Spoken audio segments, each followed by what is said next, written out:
এটা হচ্ছে দেবোত্তর। ভিডিওটা আমি কালেক্ট করেছি আমার অযোধ্যার একটি পেজের গ্রুপ থেকে। তো এটার বিষয়ে পরে বলবো যতটুকু জানি, এখন পুরোটা জানি না তাই বলছি না। তার আগে আমার গ্রামের বাড়িটা চলো দেখিয়ে আসি। এটা হলো জনার্দন মন্দির। এই যে এটা জনার্দন মন্দির। মা মনসা যখন চানে রওনা দেন তখন এখানে গহনা খুলেন, আর এখানে প্রচুর ভিড় হয়। আমার দশরের ভিডিওই দেখতে পারবে। এটা হলো রাহুল দাদার জামা কাপড়ের দোকান। দশরে যায় অযোধ্যা, যখনই যায় জামা কাপড় এখানেই কিনি।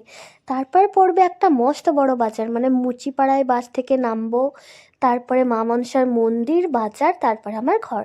যেহেতু আমাদের বাড়িটা হচ্ছে একদম মধ্য কেন্দ্রে, আর এটা হলো এই যে দুর্গা মেলা পুজো হয় প্রচুর এখানে আশেপাশে, মানে কাছাকাছি দুর্গা পুজোর মন্দির, শিব মন্দির সব কাছাকাছি একটু। আর এখানে বড় বাজারটা এখন ফাঁকা হয়ে গেছে, কারণ বেলা 12টা হয়ে গেছে। ভোর 6টার থেকে আসে যারা খুচরো বিক্রেতা, তারা এখান থেকে পাইকারি কিনে নিয়ে গিয়ে বিক্রি করে। আর ওইদিকে মাছ আছে, মাছের দোকানগুলো পরে দেখাবো। বাবারে প্রচুর বড় বড় মাছ। তো চলো দেখে আসি, এরপর গলিটা ধরবো। এইদিকে এটা হচ্ছে জ্যোৎস্না পিসির চায়ের দোকান, আর এই যে এই দিকটা হচ্ছে সাধন জেঠুদের চায়ের দোকান। আর ওই যে সোজা জেঠিমাদের বাড়ি দেখো, ওই যে একদম সোজা, ওইটা হচ্ছে সাধন জেঠিমাদের বাড়ি। তার আগে বাপি দাদাদের, তার আগে কলি পিসিদের, আর তাদের মুখোমুখি সদা জেঠুদের। আর এটা হচ্ছে গোপাল মন্দির। গোপাল মন্দিরটাই এখন গোপাল অতটা আসে না, মানে নোংরা ছোংরা হয়ে গেছে, তো সেই জন্য আমাদের নিজেদের ঠাকুরও হচ্ছে গোপালের। যেহেতু আমরা থাকি না ওখানে, পুজো আচ্ছা করতে পারি না, তাই ভোগের রান্নার পয়সা দিয়ে দিই, তারা করে দেন। তারপরে দেখো এখানে একটা মাটির বাড়ি ছিল আগে, কিন্তু এটা ভেঙে দেওয়া হয়েছে, তারপর পরিষ্কার করা হয়েছে জায়গাটা আরও। এই যে বাবা একটা নতুন বাথরুম করেছে এখানটা, না হলে দুটো গেট ছিল, তোমরা আগের ভিডিওতে অবশ্যই দেখে থাকবে। তো দেখি কেমন করেছে। অনেক দিন পর অযোধ্যা এলাম, ভাবলাম একটা দেখাই কীরকম আমার ঘরটা। বা এই গ্রামে এলে না কোনো অসুবিধা হবে না। দেখতেই পেলে বাজারে কত ফলমূল ছিল, ফল মূল শাক সবজি ফ্রেশ, দোকান কাছে, সব কিছু কাছাকাছি। আগের ভিডিওগুলোতে দেখে থাকবে তোমরা। তো এটা এখনো ইউজ হয়নি, এই নতুন করেছে মায়ের জন্য। বিশেষ করে মা এলে এই যে এখানে খাটটা বার করে দেওয়া হয়, মা শুয়ে, আমিও শুই মায়ের পাশে। তো চলো দেখে আসি বাকি কি কি রয়েছে। এটা আগে পুরনো পায়খানাটাই ছিল, এদিকে শুধু দরজাটা ঘোরানো হয়েছে, বাকি আর শুধু গ্রিজার লাগানো হয়েছে, আর এইদিকে একটু জলের ব্যবস্থা করা হয়েছে, আর কিছু না। তো এখন থাক, এটা রেখে দিই লক দিয়ে, এখন তো যাবো না। সে এসেছিলাম মেলা দেখতে, তো এখন ভিডিওটা আপলোড করছি, জায়গার জন্য করতেই পারিনি, তারপর শরীরটাও খারাপ ছিল। আর এই যে আমাদের পুরনো কত ঠাকুর দেখেছো, এখান থেকে আমি নারায়ণের মূর্তিটা নিয়ে যাবো পরিষ্কার করার জন্য। আর এই যে সব, মানে কেউ তো থাকে না, চাবি তালা দেওয়া থাকে, বাবা মাঝে মধ্যে আসে। তো চলো বাইরে দেখি, কত রোদ দিয়েছে, যা শীতকাল, ঠান্ডা লাগছিল খুব। আর যেহেতু নদী আছে পাশে, ওই জন্য নদীটার জন্য প্রচুর ঠান্ডা লাগে। তো চলো উপরের ঘরগুলো দেখি আসি। উপরের ঘরগুলোতে এখন কেউ থাকে না, তবে দশরের সময় প্রচুর ভিড় হয়। আমাদের দিদি জামাইবাবুরা, পিসি পিসারা অনেকে আসে, আরও বাবার বন্ধু আসে, গেস্ট আসে। তো চলো এখন রয়েছে বিশাল মঙ্গল, মানে কলি পিসি আছে না ওদের, মানে বুড়া দাদার দুই ছেলে, তো তারা দেখছে এখন ঘরটা রয়েছে উপরে। আর এই দেখো ছাদ থেকে কত সুন্দর সবার বাড়িগুলো দেখা যায়। এইদিকে প্রচুর, মানে তোমার এই গ্রামে এলে, আমি জানি না অনেক গ্রামে তো অনেক অসুবিধা থাকে, যদিও এখন গ্রাম অনেক উন্নত হয়েছে, তবে ফোনের টাওয়ার মাঝে মধ্যে পাওয়া যায় না, নেটের প্রবলেম হয়, এটা তো সব গ্রামে হয়ে থাকে।